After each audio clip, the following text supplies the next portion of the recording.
আজ আমি তোমাকে বলি, সফলতার মঞ্চে ওঠার আগে অন্ধকার রিহার্সাল রুমে তোমাকে দিনরাত কাটাতে হবে। তোমাকে বন্ধ থাকতে হবে, বদ্ধ থাকতে হবে। তাহলে কি তুমি অবাক হবে? না, তুমি অবাক হইও না। তুমি অবাক হবে না এই জন্য যে কেউ জানবেই না তুমি কত রাত ঘুমাওনি, কত অশ্রু ঢেলে অনেকটা পদক্ষেপ শিখেছ। তুমি যত গভীরে নিজেকে ডোবাতে পারো, তত উঁচুতে উঠতে পারো। এটা জেনে রেখো, যারা আলোর নিচে জ্বলতে চায় তাদের ছায়ার নিচে চুপচাপ উঠতে হয়। দেখো, তুমি তোমার প্রস্তুতির সময়কে অবহেলা করো না। এই অধ্যায়টা তোমার আত্মার ভিত্তি। প্রস্তুতি মানে নিঃশব্দ বিপ্লব, যে একদিন গর্জে উঠবে। তুমি এখন যেটা শিখছো সেটা হয়তো আজ কাজে লাগছে না, কিন্তু কাল সেটা তোমার অস্ত্র হবে। আমি জানি হয়তোবা তোমার আত্মবিশ্বাস তৈরি হয় তখন যখন তুমি দেখাও না, শুধু জানো তুমি পারবে। এই পরিশ্রমের মুহূর্তগুলোই তোমাকে ভিন্ন করে তুলবে, যখন অন্যরা থেমে যাবে। আর তোমাকে ভিন্ন করে তোলার কারণ, সাফল্য তো কোনো ম্যাজিক নয়। এটা এক টুকরো নীরব ধারালো প্রস্তুতির ফল।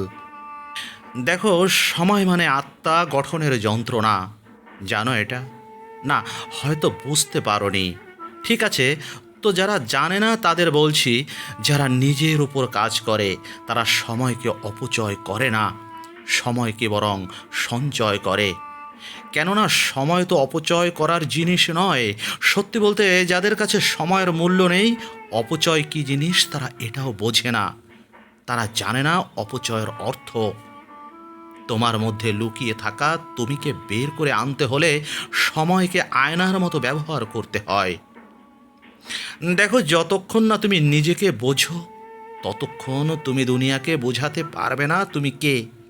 বাইরের গোলমাল থামিয়ে অন্তরের নীরবতা শোনার অভ্যাস গড়ো। সেখানেই তোমার পথ চলা শুরু। তৈরি হতে থাকবে নতুন ছন্দ, রক্তের ভিতর সৃষ্টি হতে থাকবে নতুন অনুকণা। যারা নিজেদের তৈরি করে নিতে শেখে, তারাই ধ্বংসের মাঝে নির্মাণ করে। জেনে রেখো, নিজের ভেতরটা সাজাতে শিখতে হয়। নিজের ভেতরটা সাজাতে শেখো, কারণ বাইরের সাজসজ্জা ঝড়ের সামনে টিকতে পারে না। মনে থাকে যেন, এই দুনিয়া কখনোই প্রস্তুতির সময় তোমাকে কদর করবে না, সমীহ করবে না, কিন্তু ফলের সময় সবাই পাশে থাকবে। নিজেকে গড়ার সময় যারা তোমাকে দেখে না, তারা তোমার সাফল্যে হিংসা করবে। তারা তোমার সাফল্যের হিসাব কষবে। এটাই নিয়ম।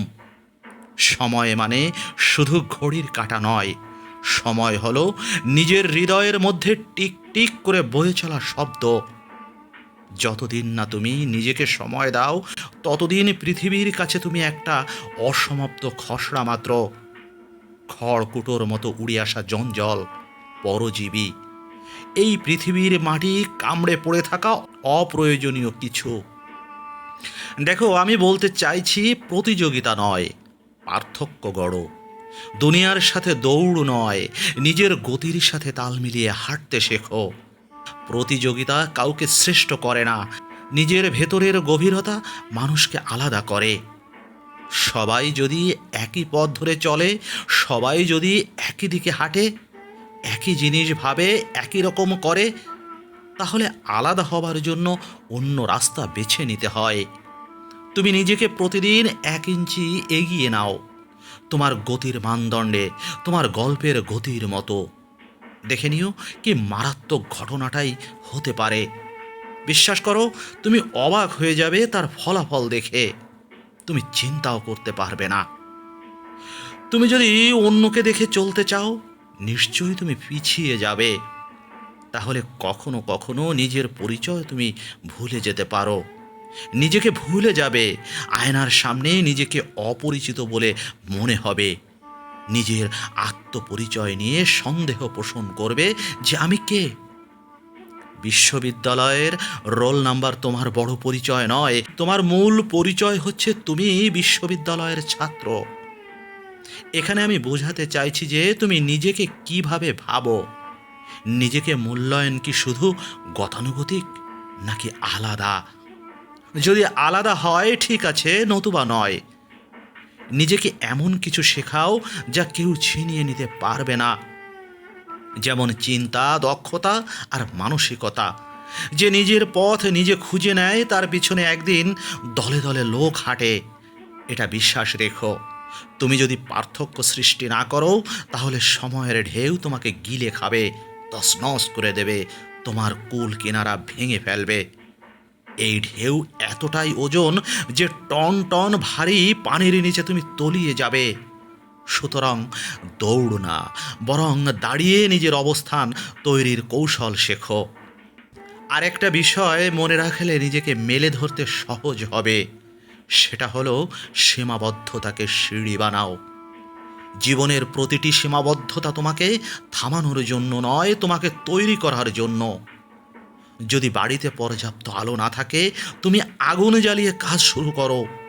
অভাব মানেই সব শেষ নয়, এটা একটা শুরু, যেখানে লড়াইয়ের মানে বদলে যায়, সময়ের পার্থক্য ভুলে থাকা যায়, নিজের জন্য বস্তুগত উদাহরণ তৈরি করা যায়। তুমি যে জায়গা থেকে এসেছো না, সেটা হয়তো পিছিয়ে পড়ার মতো, কিন্তু তুমি যা হতে পারো তা অসীম। বিশ্বাস রাখতে হবে। বারবার মনে করিয়ে দিচ্ছি যে তোমাকে একটি কথা, সেটা হলো পাহাড় না টপকালে পাহাড় চড়ার সৌন্দর্য বোঝা যায় না, আর সে কারণেই পাহাড়ে চড়তে হয়। এটা বলা ঠিক তোমাকে বোঝানোর জন্য। বুঝতেই পারছো আমি প্র্যাকটিক্যালি তোমাকে পাহাড়ে চড়তে বলছি না। নিজের সীমাবদ্ধতা মানে নিজের চরিত্র তৈরির খাতা, যা দিন শেষে তোমার পরিচয় দেবে, কারণ ওখানে লেখা আছে তোমার সারাদিনের কর্মের ফিরিস্তি। তুমি যেখানে আটকে আছো, সেখান থেকে সৃষ্টি করো ভবিষ্যতের মহাকাব্য। নিশ্চয়ই তুমি বুঝতে পারো যে দুনিয়ার সেরা গানগুলো জন্ম হয় কিন্তু কষ্টের গর্ভে, সুখের উৎসবে নয়। আর সুখের সুর মূর্ছনা তৈরি হয় ওগুলোর বিপরীতে। তোমার সীমা তোমার অক্ষমতা নয়, সেগুলো তোমার বিকাশের মানচিত্র। তুমি যদি বেছে নাও সীমাবদ্ধতাকে নিজের অনুপ্রেরণা বানাতে, কেউ তোমাকে দমাতে পারবে না। আর হ্যাঁ, যেটা আরও আগেই বলা দরকার ছিল, তা হলো প্রতিদিন নিজেকে নতুন করে সৃষ্টি করো। তুমি প্রতিদিন এক নতুন সংস্করণ হও, আগের চেয়ে ভালো, আগের চেয়ে তীক্ষ্ণ। যতবার তুমি নিজেকে ছাপিয়ে যাও, ততবার তুমি ভবিষ্যতের কাছাকাছি যাচ্ছ। তুমি শুধু বেঁচে থাকো না, নিজের ভিতর আলো জ্বালাও, যাতে অন্যের আধারেও পথ দেখা যায়। নিজেকে এতটা উন্নত করে তোলো যেন তোমার উপস্থিতি অনুপ্রেরণা হয়। সকাল মানেই নতুন জন্ম। তুমি যে আজ হওনি, আগামীকাল সেটা হবার সুযোগ। প্রতিদিন নিজেকে প্রশ্ন করো, আমি কিভাবে আজ একটু ভালো হতে পারি। এটা গর্বের নয় যে তুমি আগের চেয়ে ভালো, গর্বের হলো তুমি প্রতিদিন নতুন চেষ্টা করো। দেখো, জীবন এক নদী, একই জলে দুইবার স্নান করা যায় না, তাই প্রতিটি দিন এক নতুন মোড়। যদি তুমি প্রতিদিন নিজেকে চ্যালেঞ্জ না করো, তাহলে পুরনো তুমি চিরকাল রাজত্ব করবে এমনটা ভেবো না। কেননা চিন্তা ভাবনার পরিবর্তন না এলে চিরদিন রাজত্ব ধরে রাখা যায় না। উন্নতি মানে পরিপূর্ণ হওয়া নয়, উন্নতি মানে আজকের আমি যেন কালকের আমিকে হারিয়ে দেয়। দেখো, বিষয়টা এমনও না হয় যে তুমি প্রচণ্ড পরিশ্রমে শারীরিক সামর্থ্য হারিয়ে ফেলেছ। নীরব থেকেও কিন্তু শক্তির প্রদর্শন করা যায়, যেখানে শারীরিক পরিশ্রমের খুব বেশি একটা প্রয়োজন হয় না। নীরব থাকার শক্তি অনেক বড় ত্যাগ। সব যুদ্ধ মুখে হয় না, কিছু যুদ্ধ নীরবে, অভ্যন্তরে। তুমি যত কম কথা বলো তত বেশি বোঝো, কারণ নীরবতা শিক্ষা দেয় গভীরতা। নীরব মানুষকে দুর্বল ভেবে নেওয়া ভুল, তারা আসলে শক্তিকে জমিয়ে রাখে। নিজেকে প্রমাণ করার সবচেয়ে বড় পথ হলো কাজ।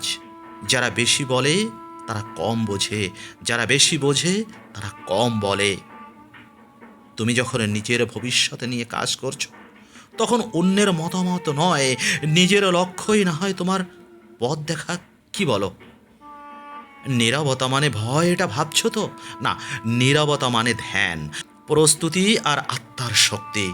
নিজের চেষ্টার শব্দকে উচ্চারণ না করে ফলাফলের শব্দকে কথা বলতে দাও। তুমি যখন সময় মতো কাজ করবে, তখন সময় তোমার হয়ে কথা বলবে। দেখো, শালীনভাবে বিহায়াপনার অভ্যাসটাও একটু নিজের মধ্যে রেখো। কেননা ক্ষেত্রবিশেষ সমাজের ব্যঙ্গ হোক তোমার শক্তি। লোকজন হাসবে, ঠাট্টা করবে, তোমার স্বপ্ন নিয়ে খিলখিল করবে। তো হাসুক না, তাদের হাসতে দাও। একবার ভেবে দেখো, এতটুকু ব্যঙ্গ বিদ্রুপ যদি তোমার দিন বদলায়, ক্ষতি নেই তো তাতে, বরং লাভ। একদিনে ঠিকই তারা তোমার ছবির নিচে ইন্সপিরেশনাল লিখবে। তুমি যত উপরে উঠবে, তত মানুষ তোমার নিচের গল্প জানতে চাইবে। এটা নিয়ম। আজ যারা তোমাকে অবহেলা করছে, কাল তারা তোমার সাক্ষাৎকার চাইবে। সমাজ সবসময় তৈরি ব্যক্তির সম্মান করে, তৈরি হবার পথে থাকা মানুষকে কখনো সম্মান করে না। তুমি যদি সমাজকে সন্তুষ্ট করতে যাও, তাহলে নিজের অন্তরকে খুশি করতে পারবে না, এটাও জেনে রেখো। তোমার কাজ হচ্ছে নিজের সামর্থ্য প্রমাণ নয়, নিজের স্বপ্ন রক্ষা করা। তোমার যাত্রা সমাজের চোখে নয়, তোমার অন্তরের আলোয় নির্দেশিত হোক তোমার যাত্রার গন্তব্য। হাসাহাসি, অপমান, এসবই একদিন তোমার অনুপ্রেরণার চাবিকাঠি হবে, তুমি দেখে নিও। তাই সমাজকে নয়, নিজের আত্মাকে প্রশ্ন করো, তুমি কি হতে চাও? আমি লিখে দিতে পারি, তোমার উত্থান হবে এতটা উত্থান, যেখানে মই লাগিয়েও অন্যরা তোমার ছোঁয়ার দুঃসাহস পাবে না, যদি তুমি না থেমে যাও। পথ যতই কঠিন, বিজয় তত মধুর। থেমে গেলে হেরে যাবে, আর এগোলেই উড়ে যাবে, এটাই বাস্তব। তুমি হয়তো এখনো দেখোনি তোমার গন্তব্য, কিন্তু তুমি হেঁটে চলেছ, এটাই কিন্তু তোমার জয়। যতদিন তুমি চলবে, ততদিন তোমার উত্থান অনিবার্য। প্রতিদিন একটু একটু করে এগিয়ে যাও, কারণ উত্থান কোনো হঠাৎ ঘটনা নয়, এটা অভ্যাসের ফল। তোমার ভিতরের শূন্যতা একদিন মহাকাশ হয়ে উঠবে। শুধু হাল ছেড়ো না। তুমি নিজের গতিতে হাঁটো, অন্যের বাঁশির তালে নয়। তোমার শেষ চেষ্টা হতে পারে তোমার প্রথম বড় সাফল্য, এটা হয়তো তোমার জানা নেই। অন্যের ঝংকারে নিজেকে আনন্দিত করো না, অথবা অন্যের উত্থানে তুমি কষ্টও পেও না। সাধারণ নিয়মের উপর সব কিছু চলতে দাও, আর চেষ্টা চালিয়ে যাও। যদি জানা না থাকে, তবে এখনই জেনে নাও, দূরত্ব বড় না, ধারাবাহিকতা কিন্তু বড়। যারা পড়ে গিয়েও ওঠে, তাদের ইতিহাসে লেখা হয়। তুমি যদি নিজেকে নিয়ে সিরিয়াস হও, সময় একদিন তোমার গল্প বলবে। তাই থেমো না, তোমার উত্থান কেউ আটকাতে পারবে না, যদি তুমি নিজেকে ছেড়ে না দাও, নিজেকে ডিলিট না করো। পরশ্রী কাতর হয়েও না, ভিন্ন মানুষের নিন্দায় নিজেকে গর্তে লুকিয়ে ফেলো না। আমি বলছি, তোমার জন্ম, তোমার পরিচয় কিচ্ছু এসে যায় না, যদি তুমি নিজের উপর লেগে থাকো, নিজেকে নিয়ে কাজ করো। বিজয় সুনিশ্চিত, আলো তোমার অপেক্ষায়, আগামীর ভবিষ্যৎ স্বপ্ন তোমার হাতে লেখা হবে। ধন্যবাদ, পাশে থেকো।